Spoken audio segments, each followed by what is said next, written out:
Good evening, everyone. Good evening, everyone.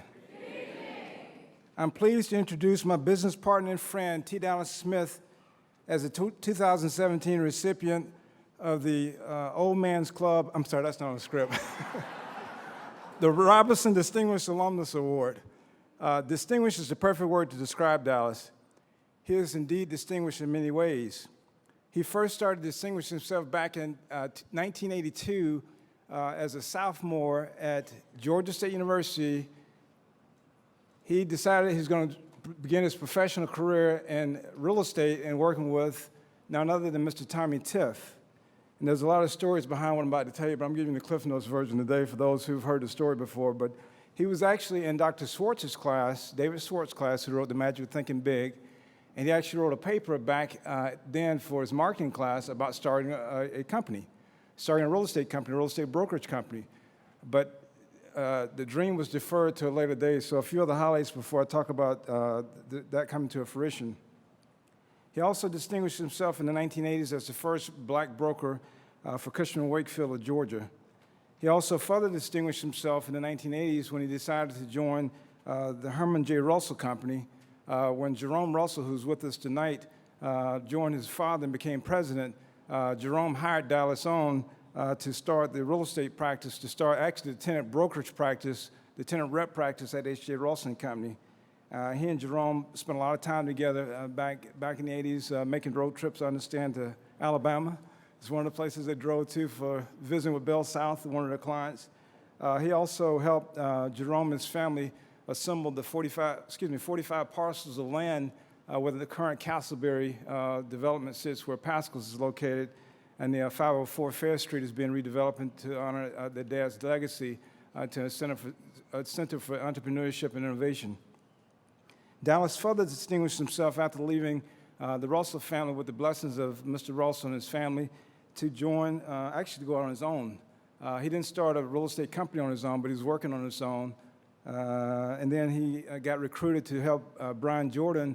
It was another distinguishing moment to assemble 1,100 acres of land in South Fulton County, where they were developing some real estate back during the mid-2000s. So as many of us know, the market crashed, and so that dream of Dallas and the rest of them becoming billionaires by investing in this real estate development that went flop. So Dallas lost, after losing a ton of money, and he was in a fetal, humble position.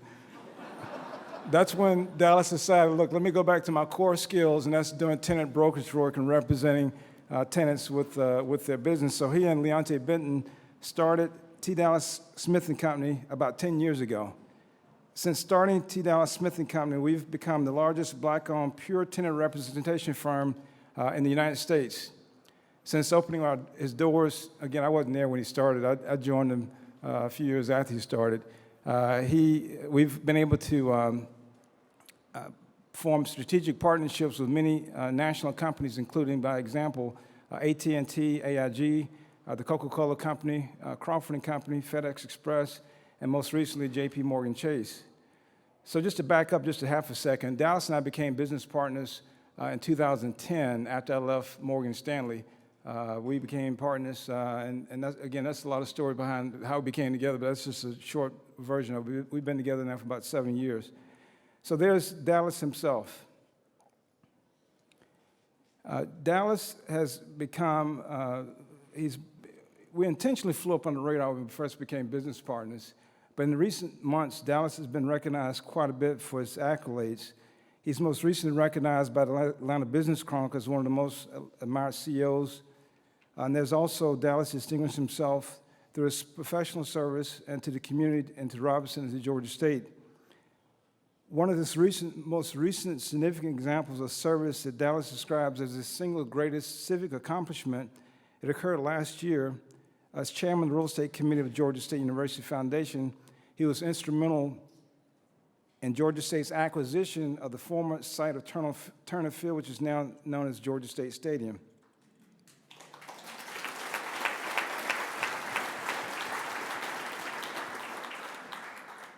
And then there's his distinguished character.